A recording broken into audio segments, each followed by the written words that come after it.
ಕೋಲಾರ ಜಿಲ್ಲೆಯ ಶ್ರೀನಿವಾಸಪುರ ಪಟ್ಟಣದ ಹೊರವಲಯದ ಪುಂಗನೂರು ಕ್ರಾಸ್ ಬಳಿಯಲ್ಲಿ ನೂತನವಾಗಿ ಅಭಯ ಆಂಜನೇಯ ಸ್ವಾಮಿ ಮೂರ್ತಿ ಪ್ರಾಣ ಪ್ರತಿಷ್ಠಾಪನೆಯನ್ನ ಮಾಡಲಾಯಿತು.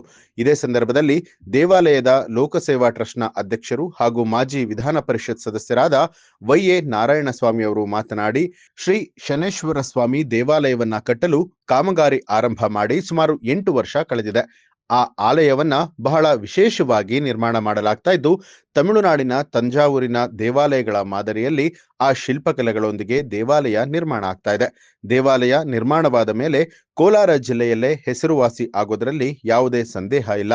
ಈಗಾಗಲೇ ದೇವಸ್ಥಾನವನ್ನ ಲೋಕ ಕಲ್ಯಾಣ ಟ್ರಸ್ಟ್ ಅಡಿಯಲ್ಲಿ ನಿರ್ಮಾಣ ಮಾಡಲಾಗ್ತಾ ಇದ್ದು, ಈ ಮಧ್ಯದಲ್ಲಿ ಹಿರಿಯರ ಒಂದು ಮಾರ್ಗದರ್ಶನದಂತೆ ಶ್ರೀ ಅಭಯ ಆಂಜನೇಯ ಸ್ವಾಮಿ ಮೂರ್ತಿಯನ್ನ ಪ್ರತಿಷ್ಠಾಪನೆಯನ್ನ ಮಾಡಲಾಗತ್ತೆ.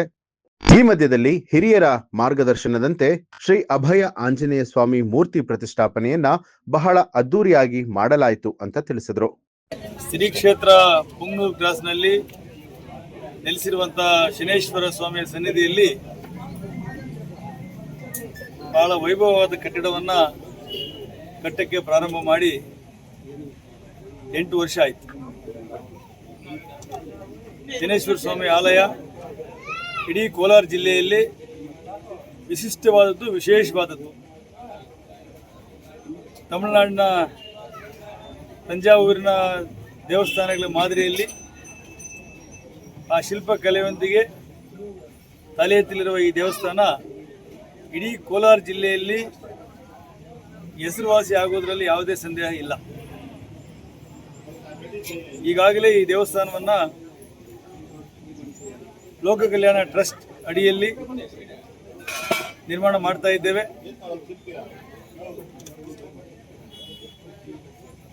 ಆದರೆ ಈ ಮಧ್ಯದಲ್ಲಿ ಹಿರಿಯರ ಒಂದು ಸಲಹೆ ಮೇರೆಗೆ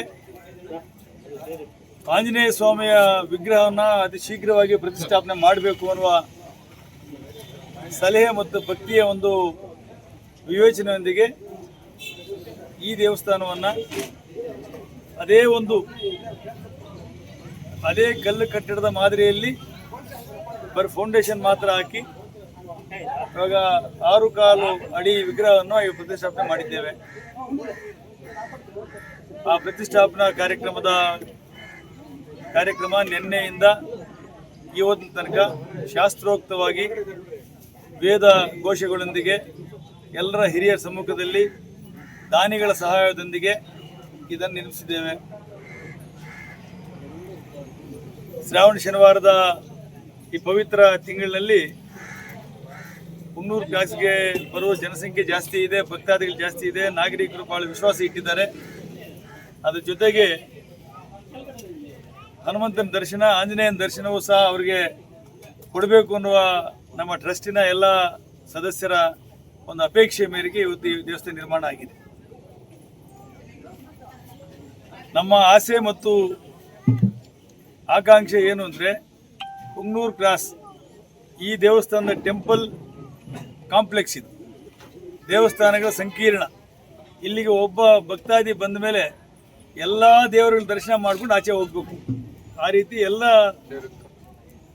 ದೇವರುಗಳ ಪ್ರತಿಷ್ಠಾಪನೆ ಮಾಡಬೇಕು ಅಂತ ಆಸೆ ನಮಗೆಲ್ರಿಗೂ ಇದೆ.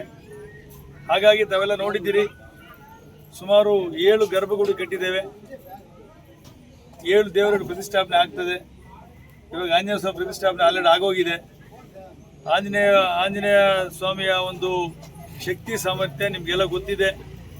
ಯಾವುದೇ ಅಂದ್ಕೊಂಡ ಕೆಲಸ ಯಾವುದೂ ನಿಲ್ಲುವುದಿಲ್ಲ. ಹಾಗಾಗಿ ಆಂಜನೇಯನ ಕೃಪಾ ಕಟಾಕ್ಷ ಭಾಳ ಅತ್ಯಂತ ಅವಶ್ಯಕತೆವಾಗಿ ಈ ದೇವಸ್ಥಾನಕ್ಕೂ ಬೇಕಾಗಿದೆ, ನಾಗರಿಕರಿಗೂ ಬೇಕಾಗಿದೆ. ಈ ಸಮಾಜದಲ್ಲಿ ಒಳ್ಳೆಯ ವಿಚಾರಧಾರೆಯನ್ನು ಪ್ರಚಾರ ಮಾಡಲು ಬೇಕಾಗಿದೆ. ನಾವೆಲ್ಲರೂ ಸೇರಿ ಸನಾತನ ಧರ್ಮವನ್ನು ಮುಂದುವರಿಸಬೇಕಾಗಿದೆ. ಸನಾತನ ಧರ್ಮ ಸ್ಥಾಪನೆ ಮಾಡಿದ್ದು ನಾವಲ್ಲ, ಆದರೆ ಆ ಧರ್ಮದಲ್ಲಿ ಹುಟ್ಟಿದ್ದು ನಾವೆಲ್ಲರೂ ಸೇರಿ ಆ ಧರ್ಮಕ್ಕೆ ಎಲ್ಲೂ ಚ್ಯುತಿ ಆಗದ ಹಾಗೆ ಮುಂದುವರಿಸ್ಕೊಂಡು ಹೋಗೋದು ನಮ್ಮೆಲ್ಲರ ಆದ್ಯ ಕರ್ತವ್ಯ ಅಂತ ಭಾವಿಸ್ತಾ ಇದ್ದೇನೆ. ಹಾಗಾಗಿ ಪ್ರಪಂಚದಲ್ಲಿರುವ ಎಲ್ಲ ಧರ್ಮಗಳ ಪೈಕಿ ಸನಾತನ ಧರ್ಮ ಒಂದೇ ಅಹಿಂಸಾ ಮಾರ್ಗವನ್ನು ಒತ್ತಿ ಒತ್ತಿ ಒತ್ತಿ ಹೇಳ್ತಾ ಇರ್ತದೆ. ಸರ್ವರಿಗೂ ಸಮಪಾಲು, ಸರ್ವರಿಗೂ ಸಮಬಾಳು ಮತ್ತು ಸರ್ವ ಜನಾಂಗದ ಶಾಂತಿಯ ತೋಟ ಮತ್ತು ಎಲ್ಲರನ್ನೂ ಸ್ವೀಕಾರ ಮಾಡಿ ಅವರಿಗೆ ರಕ್ಷಣೆ ಮಾಡುವಂತ ಹೇಳ್ಕೊಡೋ ಒಂದೇ ಒಂದು ಧರ್ಮ ಏನಾದ್ರು ಈ ಭೂಮಿ ಮೇಲಿದ್ದರೆ ಅದು ಸನಾತನ ಹಿಂದೂ ಧರ್ಮ ಮಾತ್ರ. ಹಾಗಾಗಿ ಸನಾತನ ಹಿಂದೂ ಧರ್ಮದ ಅಡಿಯಲ್ಲಿ ಆ ಧರ್ಮವನ್ನು ಪ್ರಸಾರ ಮಾಡೋದಕ್ಕೆ ಮತ್ತೆ ಆ ಧರ್ಮವನ್ನು ಮುಂದುವರಿಸೋದಕ್ಕೆ ನಾವೆಲ್ಲರೂ ಸೇರಿ ಕಂಕಣಬದ್ಧರಾಗಿ ನಿಂತಿದ್ದೇವೆ. ಈ ಕ್ಷೇತ್ರಕ್ಕೆ ಸುಕ್ಷೇತ್ರಕ್ಕೆ ಬಹಳ ದೊಡ್ಡ ಸಾವಿರಾರು ಅಸಂಖ್ಯಾತ ಜನರ ಲಕ್ಷಾಂತರ ಜನರ ಒಂದು ಭಕ್ತಿ ಭಾವನೆಗಳು ಇಲ್ಲಿ ವಿಲೀನ ಆಗಿದೆ. ಹಾಗಾಗಿ ಈ ಕ್ಷೇತ್ರ ಇಷ್ಟು ದೊಡ್ಡ ಪ್ರಮಾಣದ ನಡೆಯಕ್ಕೆ ಮತ್ತು ಬೆಳೆಯಕ್ಕೆ ಸಾಧ್ಯ. ಹಾಗಾಗಿ ಈ ಕಾರ್ಯಕ್ರಮ ಮಾಡ್ತಾ ಇದ್ದೇವೆ. ಅದರ ಮುಂದುವರೆದ ಭಾಗವೇ ಇವತ್ತಿನ ಆಂಜನೇಯ ಸ್ವಾಮಿಯ ಪ್ರತಿಷ್ಠಾಪನೆ. ಈ ಪ್ರತಿಷ್ಠಾಪನೆಗೆ ಸಹಕರಿಸಿದ ಎಲ್ಲ ಭಕ್ತಾದಿಗಳಿಗೆ, ನೆರವು ನೀಡಿದಂಥ ಎಲ್ಲ ದಾನಿಗಳಿಗೆ, ಶ್ರಮಪಟ್ಟಂಥ ಟ್ರಸ್ಟ್ನ ಎಲ್ಲ ಸದಸ್ಯರುಗಳಿಗೆ ವಿಶೇಷವಾದ ಧನ್ಯವಾದ ಸಲ್ಲಿಸ್ತಾ ಇದ್ದೇನೆ. ನನಗೆ ಒಂದೇ ಒಂದು ಆಸೆ, ಈ ಉತ್ತರ ಕರ್ನಾಟಕದಿಂದ ಎಲ್ಲರೂ ತಿರುಪತಿಗೆ ಪಾದಯಾತ್ರೆ ಮಾಡ್ತಾರೆ ಶ್ರಾವಣ ಮಾಸದಲ್ಲಿ.